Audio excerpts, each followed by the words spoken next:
निर्जला एकादशी का व्रत ज्येष्ठ मास के शुक्ल पक्ष की एकादशी को रखा जाता है। हिंदू धर्म में इस एकादशी का विशेष महत्व है।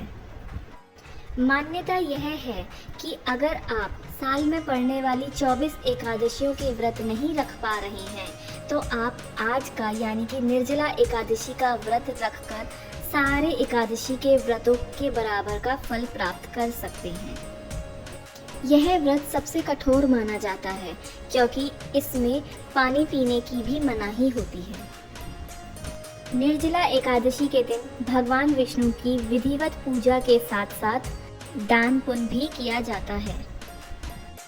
इसके साथ ही पूजा के समय निर्जला एकादशी की व्रत कथा को भी पढ़ना चाहिए। इससे आपकी पूजा संपूर्ण मानी जाती है। आइए जानते हैं इसकी व्रत कथा के बारे में।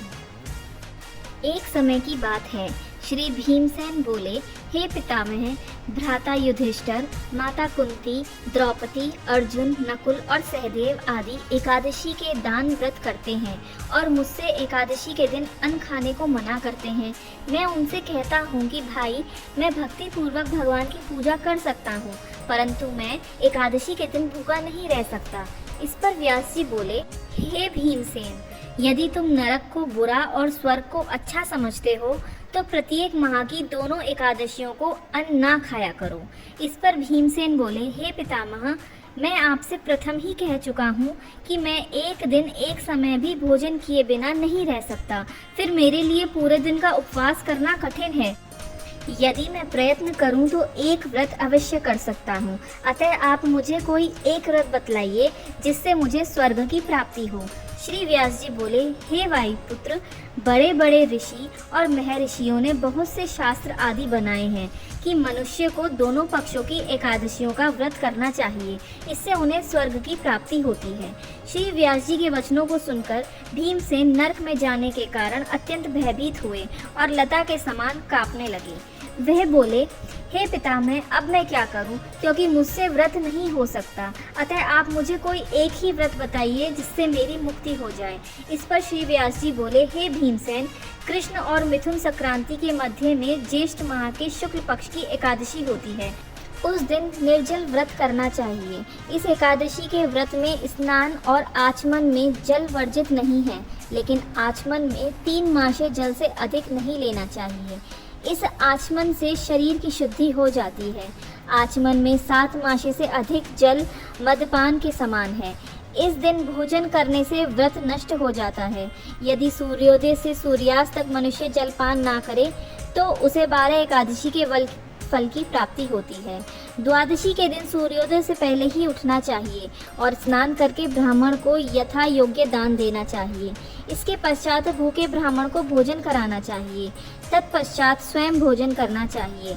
इसका फल संपूर्ण एकादशियों के फल के बराबर है। हे भीमसेन, स्वयं भगवान ने मुझसे कहा था कि इस एकादशी का पुण्य समस्त तीर्थों और दानों के पुण्य के बराबर है। एक दिन निर्जल रहने से मनुष्य पापों से मुक्त हो जाता है। जो मनुष्य निर्जला एकादशी का व्रत करते हैं उनको मृत्यु के समय भयानक यमदूत नहीं दिखते हैं। उस समय भगवान विष्णु के यमदूत स्वर्ग से आते हैं और उनको पुष्पक विमान पर बिठाकर स्वर्ग ले जाते हैं। अतः संसार में सबसे श्रेष्ठ निर्जला एकादशी का व्रत है। अतः यत्न पूर्वक इस एकादशी का निर्जल व्रत करना चाहिए। उस दिन ओम नमो भगवते वासुदेवाय मंत्र का उच्चारण करना चाहिए। व्यास जी के ऐसे वचन सुनकर भीमसेन जी ने निर्जल व्रत किया। इसी एकादशी को भीमसेनी या पांडव एकादशी भी कहते हैं। निर्जल व्रत करने से पहले भगवान की पूजा करनी चाहिए और उनसे विनय करनी चाहिए कि दूसरे दिन भोजन करूंगा। मैं इस व्रत को श्रद्धा पूर्वक करूंगा, इससे मेरे सब पाप नष्ट हो जाएं। इस दिन एक बड़े वस्त्र से ढककर स्वर्ण सहित दान करना चाहिए।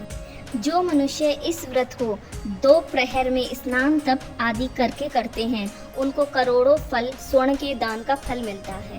जो मनुष्य इस दिन यज्ञ होम आदि करते हैं उसका फल वर्णन भी नहीं हो सकता। इस निर्जला एकादशी के व्रत से मनुष्य विष्णु लोक को जाता है। जो मनुष्य इस दिन अन्न खाते हैं उन्हें चांडाल समझना चाहिए। वे अंत में नरक में जाते हैं।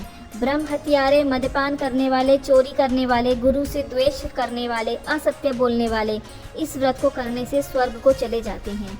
हे कुंती पुत्र, जो पुरुष या स्त्री इस व्रत को श्रद्धा पूर्वक करते हैं उनका निम्नलिखित कर्तव्य है। उन्हें सर्वप्रथम विष्णु भगवान की पूजा करनी चाहिए, तत्पश्चात गौ का दान करना चाहिए। उस दिन ब्राह्मणों को दक्षिणा, मिष्ठान आदि देना चाहिए। निर्जला के दिन अन्न, वस्त्र, छत्र, उपानय आदि का दान करना चाहिए। जो मनुष्य इस कथा को प्रेम पूर्वक सुनते व पढ़ते हैं उनको स्वर्ग की प्राप्ति होती है। हरि बोल। ओम नमो भगवते वासुदेवाय।